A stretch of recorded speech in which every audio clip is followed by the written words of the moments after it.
Mereka pun kini melanjutkan perjalanannya ke barat. Eun terlihat sangat kecewa atas ketidakpekaan Sun Gokong.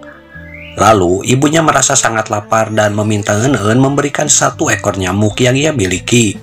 Namun Eun menolaknya karena nyamuk ini adalah tanda cinta dari Gokong. Aku rasa itu beracun, benarkah? Sebentar lagi kita akan tiba di desa. Ibu dengarkan, ayo cepat sedikit. Di tengah perjalanan, Patkai bertanya pada gadis desa tentang tempat apa yang mereka lalui. Namun, para gadis di sana sangat ketakutan ketika melihat babi yang bisa bicara. Meskipun berusaha menjelaskan, namun gadis itu kepalang takut lanjut meninggalkan Patkai. Tunggu dulu. Tunggu dulu. Biksu Tong bersama rombongan yang menunggu Patkai, mereka dikejutkan dengan kedatangan siluman ayam yang membawakan 100.000 ekor nyamuk untuk Eun. Namun, karena tidak mau, Eun pun menolaknya, sampai buntelan nyamuk pun jatuh dan semua nyamuk pun lepas. Pergi kau, aku tidak mau itu.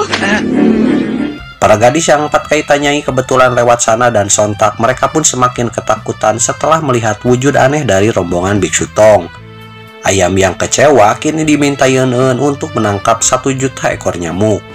Menurutmu begitu? 1 juta ekor nyamuk. Para gadis yang lari ketakutan mereka pun mengatakan keberadaan siluman pada penduduk desa. Masyarakat mengusulkan agar kepala desa memanggil pembasmi siluman. Sayangnya pembasmi siluman telah pergi sehingga mau tidak mau mereka harus menghadapinya. Kepala desa mengajak masyarakat agar mempersiapkan peralatan seperti darah anjing, ketan hitam, daun kelor, daleman wanita, daun babadotan, dan sebagainya. Pembasmi siluman sudah pergi. Bagaimana mencari? Kita tak boleh gegabah. Yang kita perlukan sekarang ini adalah darah anjing. Kita harus hadapi para siluman itu. Tak lama kemudian rombongan Biksu Tong pun sampai di desa, di mana desa itu sangat sepi karena penduduknya sembunyi untuk menyergap siluman. Dalam keheranan mereka, tiba-tiba Patkai pun ngulutruk karena badannya tersiram darah. Saat itu juga masyarakat datang membawa senjata untuk menangkap mereka. Gokong pun tak tinggal diam dengan menakut-nakuti mereka sampai lari pontang-panting. Baiklah. Mereka sudah gila ya. Lihat saja, apa mereka kira kita ini siluman? Kau ini masih Ketika istirahat, Sese melihat lukisan wajah Yisu, ia pun sangat senang. Tiba-tiba, Gokong menemukan seorang pria tua sembunyi penuh dengan ketakutan. Gokong menanyakan siapakah orang dalam lukisan tersebut. Lalu, ia menjawab bahwa pria itu adalah penakluk siluman, pelindung desanya. Bibi Eun juga khawatir karena Yisu kini dilahirkan sebagai penakluk siluman, sedangkan Sese adalah siluman. Yisu dilahirkan sebagai penakluk siluman. Dewa Bulan mempermainkan kita. Malam harinya Sese mengobrol bersama Eun. Ia teringat perkataan warga bahwa di mana ada siluman, maka di sanalah penakluk siluman akan muncul. Sepertinya Sese memiliki sebuah rencana dalam menemukan Yisu. Di tempat lain terlihat Yisu bersama kekasih barunya yang menyadari bahwa ada siluman di sekitarnya. Pasti ada siluman di sekitar sini. Sementara yang lain sedang tidur, Sese justru keluar dengan wujud laba-laba. Ia sengaja melakukannya untuk bisa memancing Yisu. Laba akan pergi ke desa terpencil membuat Yisu datang kepadanya.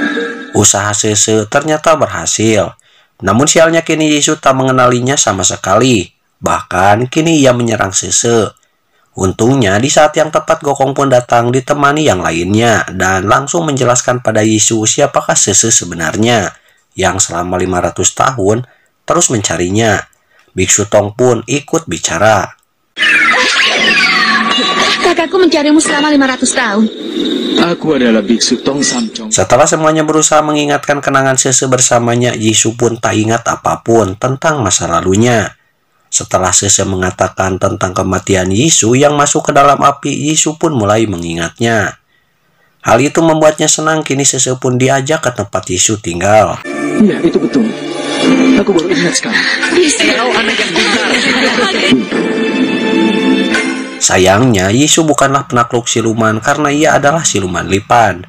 Yisu menangkap siluman bukan untuk membantu masyarakat, melainkan untuk menyempurnakan ilmunya dan akan menguasai 73 ilmu sihir.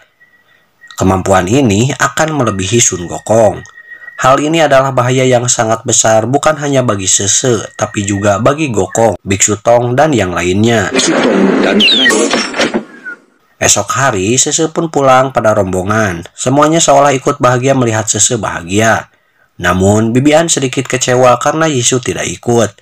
Ia malah pergi ke desa tetangga untuk membasmi siluman. Di samping kegembiraan semuanya, Wuching menyadari bahwa Sese sangatlah pucat. Dan ini jelas saja demikian, karena Sese energinya diserap oleh Yisu. Wajahnya pucat. Bibian pun berkata bahwa besok ia bersama Eun akan pulang ke gua. Sese pun merasa sedih, namun ibunya mengatakan bahwa kini ia telah jadi istri Yisu, sehingga harus ikut pada suaminya. Sese pun tak lupa berterima kasih pada Biksu Tong yang telah berjasa besar sehingga Sese bisa bertemu dengan kekasihnya. Tak lupa ia juga berterima kasih pada Gokong. Setelah itu ia pun pamit untuk pulang ke rumah Yisu. Gokong merasakan ada kejanggalan di desa tersebut. Ia pun mencium aroma siluman. Karena hampir siang, mereka pun bersiap melanjutkan perjalanan. Sudahlah, ayo kita bersiap-siap. Di tempatnya Yisu dengan wujud asli yaitu siluman lipan, ia pun dibawakan siluman ular hijau oleh kekasihnya. Tak banyak buang waktu, Yisu pun menyedot intisari dari siluman tersebut.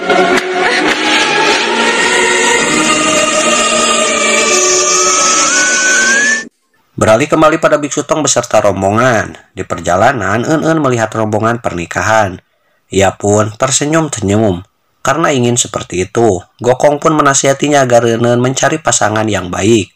Patkai merasa heran karena biasanya Gokong sangat galak pada siluman. Sedangkan pada Eun ia bersikap baik. Dia itu sudah berubah. Maksudmu dia sangat baik padaku? Eun menanyakan pada Patkai tentang rencana Patkai setelah mendapatkan kitab suci. Patkai mengatakan bahwa ia mungkin akan tinggal di suatu tempat, lalu menikah dan punya anak. Namun, sebenarnya bukan itu yang ingin Eun tanyakan, karena itu adalah hanya basa-basi saja. Ia menanyakan intinya yaitu apa kira-kira rencana Gokong setelah mendapatkan kitab suci. Lalu, bagaimana dengan Kak Gokong? Mana aku tahu. Patkai berpikir mungkin saja Gokong akan pergi ke Gunung Huaguo, lalu menikah dan mempunyai banyak anak. Eun pun gembira karena harapannya ia akan menjadi istri Gokong. Patkai pun mengajarkan Eun cara menjalin hubungan yang intinya untuk bertahan maka mereka harus berkomitmen menjalaninya. Eun pun berpikir agar nanti bisa bertahan bersama Gokong maka ia harus bisa memakan pisang seperti kebiasaan Gokong. Ketika yang lain makan, Eun pun rela menahan rasa lapar agar ia terbiasa tidak lagi makan nyamuk. Sekarang aku harus belajar makan pisang. Kenapa kau tidak makan? Beralih pada Yisu yang sedang bersama Sese, lalu kekasihnya datang, di mana ia berpura-pura menjadi pelayan di depan Sese. Pelayan itu mengatakan bahwa ia baru saja menangkap siluman yang amat kuat dan harus dibunuh oleh api tiga rasa milik Yisu. Sese pun merasa bete. Ia meminta agar Yisu berhenti membunuh siluman. Yisu berkata bahwa Sese janganlah mempersulit dirinya. Dan ia menyuruh Sese menunggunya menyelesaikan masalah ini. Tuan, siap pergi sekarang? Aku segera kembali. Kau tunggu saja aku di sini. Sesampainya di kamar, ternyata pelayan itu merasa cemburu setelah kehadiran Sese. Ia pun cemberut dan meminta Yisu menyuruh Sese saja yang menangkap siluman. Yisu lalu merayunya bahwa Sese akan berguna untuk memancing Biksu Tong. Namun saat ini ia belumlah kuat untuk menghadapi Gokong. Kau ini kenapa? Kenapa bukan dia saja yang menangkap siluman? Dia teman Biksu Tong. Sementara Sese menunggunya, Yisu kini mulai bermesraan dengan kekasihnya sebagai hadiah karena telah menangkap siluman. Karena jenuh, Sese pun penasaran tentang apa yang Yisu lakukan. Sampai lama belum keluar. Ia pun berjalan ke arah kamar Yisu lalu mengintipnya. Karena kaget melihat Yisu bermesraan bersama pelayannya juga melihat Yisu membunuh para siluman. Sese pun menginjak sesuatu yang memancing kecurigaan Yisu. Sese pun lari di tengah gundukan tulang para siluman. Ia pun dicegat oleh Yisu yang kemudian menamparnya. Sejak itu, Sese mulai sadar bahwa Yisu bukanlah penakluk siluman melainkan adalah siluman lipan. Ia juga mulai sadar bahwa pelayan itu sebenarnya adalah kekasih Yisu dan ia di sana hanya sekedar dimanfaatkan. Kau lebih suka bersamanya. Meski sakit hati, namun Sese tidak pulang pada ibunya. Ia malah membantu Yisu menangkap siluman. Hal ini menjadi sedikit cekcok antara kekasih Yisu bersama Sese karena merebutkan Yisu. Sese pun mau melakukan apapun demi Yisu, bahkan kini rela berbagi Yisu bersama wanita lain. Kau boleh bersamanya. Usir dia, Yisu. Kau mau melakukan apapun? Bagus. Beralih pada Enen yang tiba-tiba merasa khawatir pada kakaknya. Tiba-tiba ia dikejutkan dengan kedatangan Gokong yang menyuruhnya makan. Namun Enen tak mau dan ia pun senang karena dihibur kelakuan Gokong. Sampai esok pun tiba Enen tetap tak mau makan nyamuk. Ia mencoba memilih buah untuk ia makan. Sampai-sampai ia tak sadar melemparkan nanas yang kebetulan mengenai siluman ayam. Aku kemari mencarimu. Kau sudah gila. Karena tak mau makan, Enen pun terjatuh ketika melanjutkan perjalanan. Ia beralasan bahwa nyamuknya selalu sedikit. Padahal semalam Wuching digigiti banyak nyamuk. Semuanya menasihati Enen agar mau makan. Namun Enen kekeh tidak mau makan dan memaksakan diri berjalan, yang akhirnya ia terjatuh kembali sampai nyamuk pemberian Gokong pun lepas. Dengan sigap, Gokong menangkapnya lalu memasukkannya ke mulut Enen karena ia pikir itu adalah nyamuk tanda cinta dari Gokong. Enen pun marah. Ada apa kau ini? Aku hanya membantumu. Kau cuma buang waktuku, pergi sana. Setelah dinasihati ibunya, Enen pun meminta maaf pada Gokong. Dan kini Enen dihukum menyalin kitab sebanyak 500 kali. Enen pun tak kehabisan akal. Ia memperbanyak tangannya untuk menyalin kitab tersebut. Sialnya Gokong mengetahuinya yang membuat bujur Enen ditendang. Aku akan mencabut semua tanganmu dan kuberikan kepada ikan. Kau mengerti? Karena perlakuan Gokong, Enen pun berhayal telah menikah bersama Gokong setelah mendapatkan kitab suci. Dan dalam rumah tangganya, Gokong menjadi lelaki yang takut pada istrinya. Sehingga Enen bisa mengatur Gokong sesuka hatinya. Jangan pukul aku di hadapan anak buahku ya. Sekarang jangan nakal ya. Anak-anak jangan ganggu ayah. Aku ingin laba-laba. Yang ini. Kau tidak boleh berbuat begitu sayang. Ku mohon jangan berbuat begitu sayang. Aduh, hati-hati. Dasar bodoh. Kau suka, kau boleh pukul aku terus. Bodoh. Ketika asik terbuai dalam hayalannya, Gokong pun datang dan mengganggu Enen. Karena kaget, tugasnya belum selesai dan ingat hayalannya, Enen pun langsung memeluk Gokong sambil mengatakan cinta. Gokong pun berkata bahwa cinta memerlukan pengorbanan, sehingga ia menyuruh Enen menulis 500 kali lagi. Sekarang, ku minta kau menyalin 500 kali lagi ya. Enen yang bete, ia pun melempar-lemparkan batu ke sungai. Saat itu juga datanglah ayam yang menanyakan kenapa Enen bersedih. Ternyata ia hanya ingin Gokong mengucapkan cinta padanya walaupun hanya 1 kali. Minta banyak. Hanya sekali saja. Siapa yang kau bicarakan itu? Kerasakti. Di tempat lain terlihat siluman kucing ketakutan. Ternyata ia dikejar Sese untuk ditangkap dan diberikan kepada Yisu. Setelah berhasil melumpuhkannya, datanglah kekasih Yisu yang memukul siluman kucing.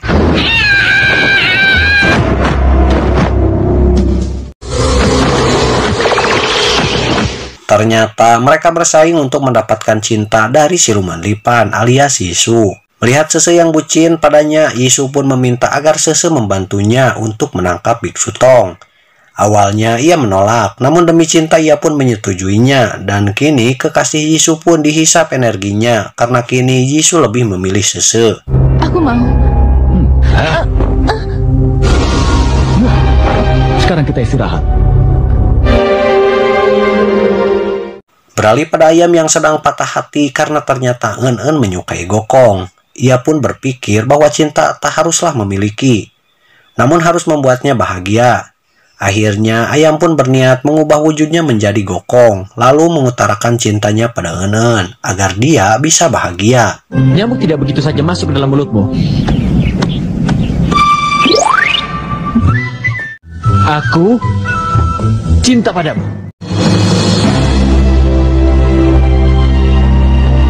Sampai nanti. Ayo cepat katakan sekali lagi. Aku mencintaimu, aku mencintaimu. Aku mencintaimu, aku mencintaimu, aku mencintaimu. Mendengar Gokong mengucapkan cinta, hati Enen pun serasa melayang-layang. Ia tak tahu bahwa sebenarnya dia bukanlah Gokong. Ia merasa bahwa itu adalah mimpi, namun itu adalah nyata.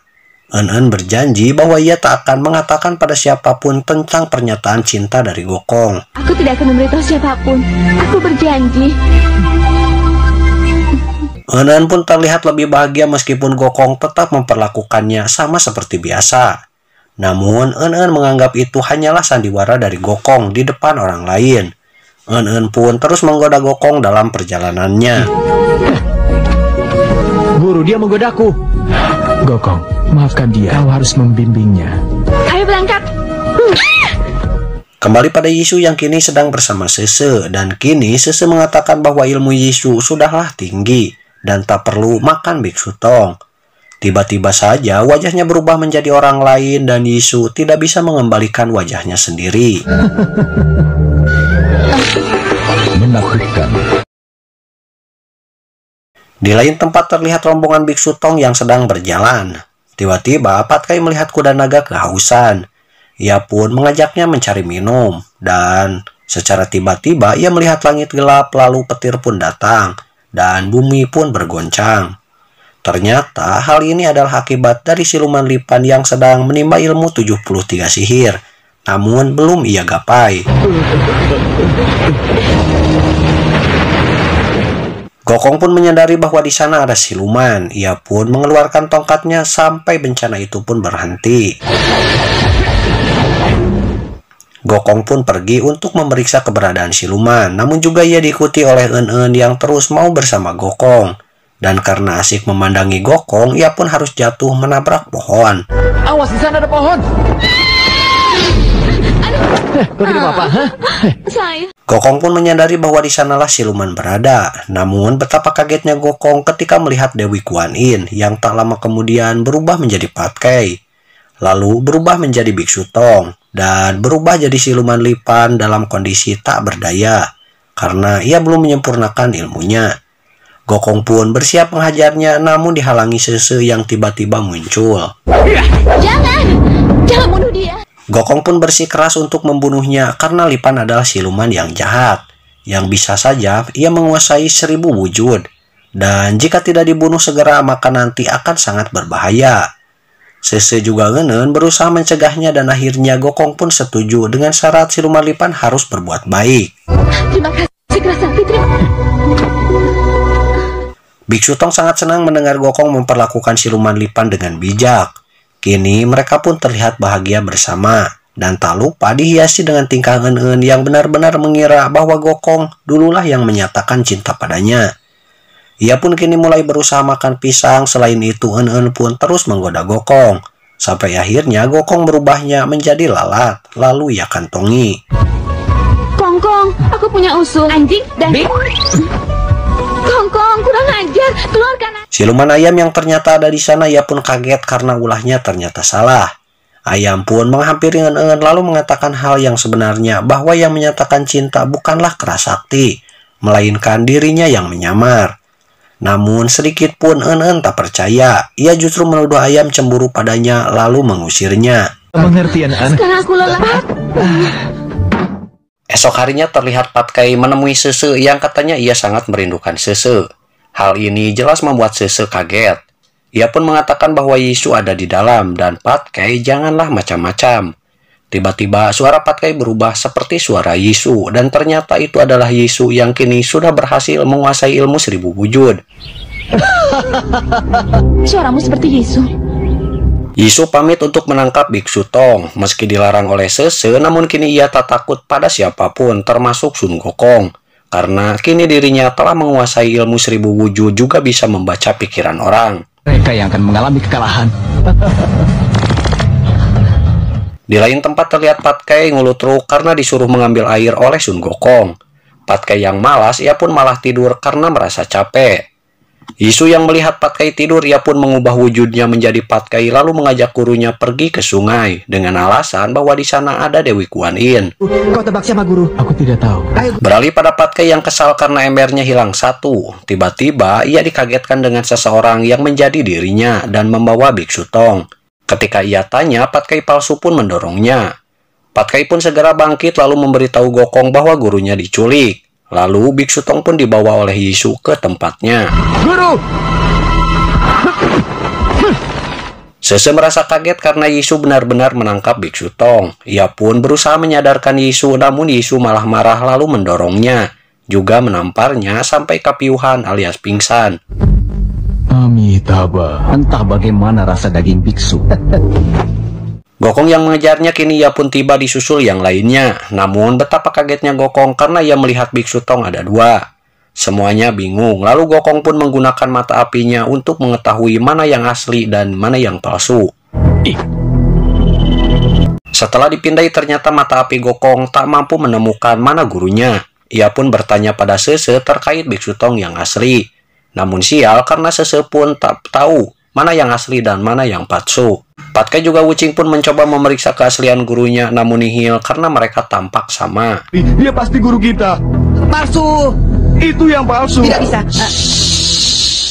Gokong pun punya ide di mana ia akan mengajukan pertanyaan dan ia yakin hanya yang aslilah yang bisa menjawabnya.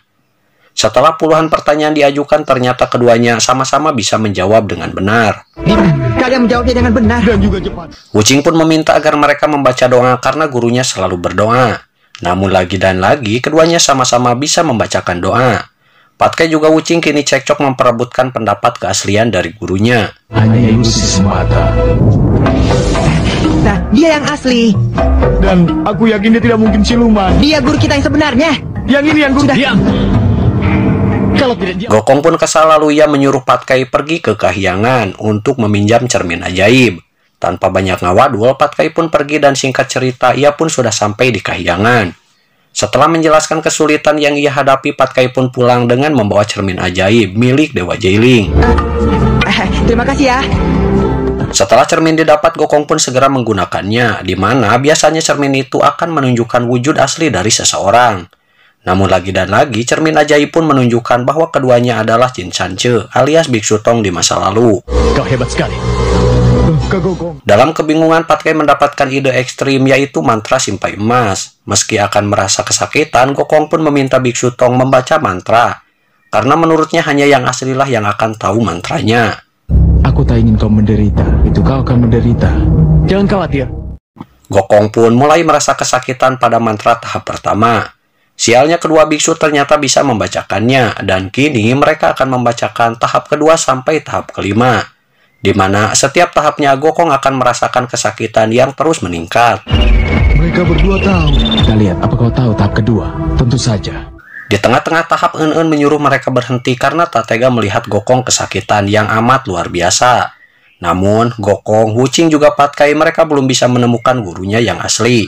Sehingga mantra pun kembali dibacakan, dan kita tahu bahwa ini cukup membuat Gokong menderita.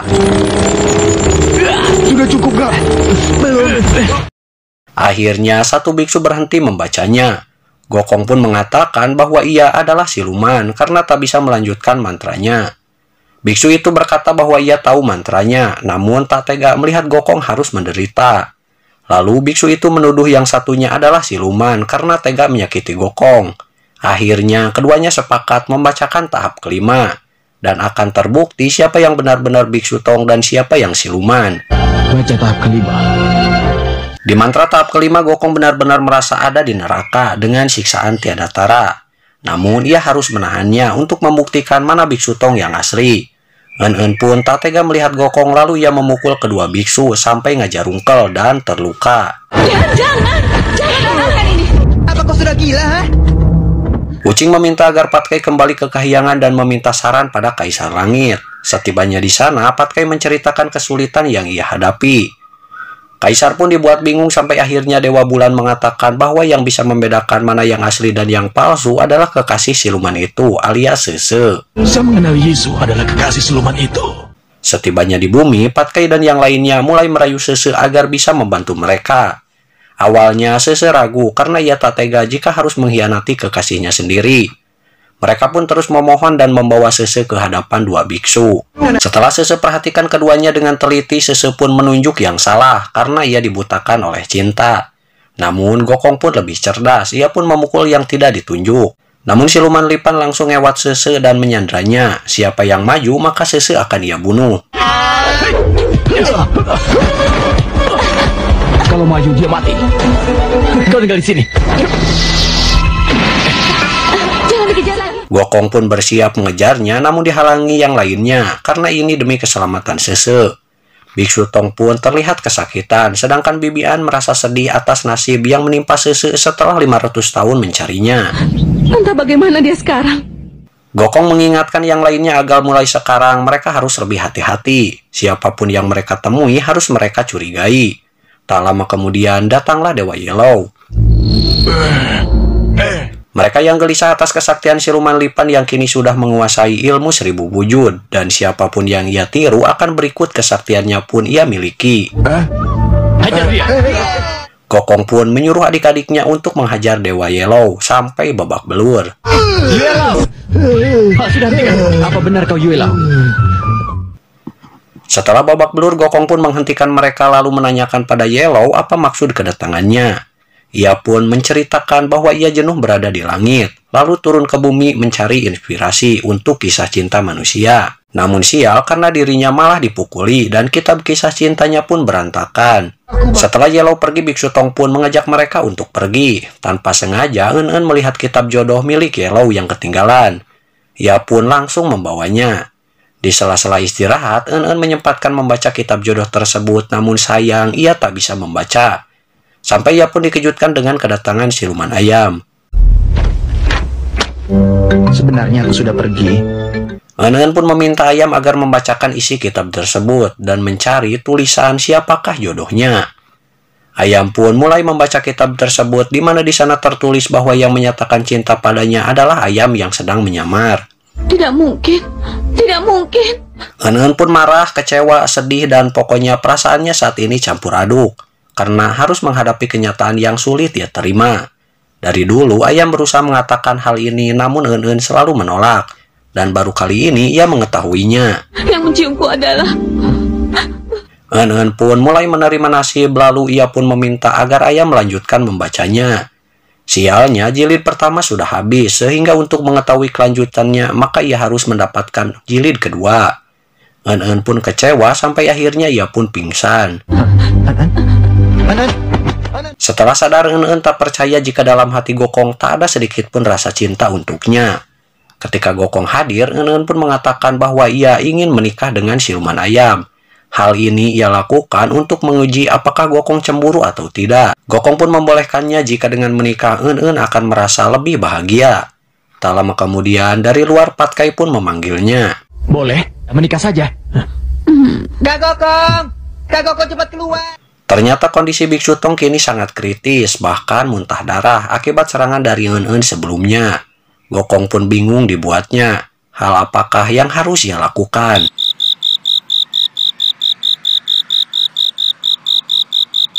Setelah berpikir, Gokong pun akan membawa gurunya menemui Dewi Kuan Yin.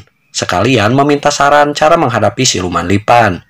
Sebelum pergi, Gokong membuat lingkaran penangkal siluman agar semuanya masuk pada lingkaran itu. Siluman ayam yang baru tiba pun langsung didorong Gokong agar masuk pada lingkaran. Gokong berpesan agar siapapun yang mereka lihat, apapun yang terjadi, janganlah keluar dari lingkaran tersebut. Kalian jangan keluar dari situ ya. Dorong aku.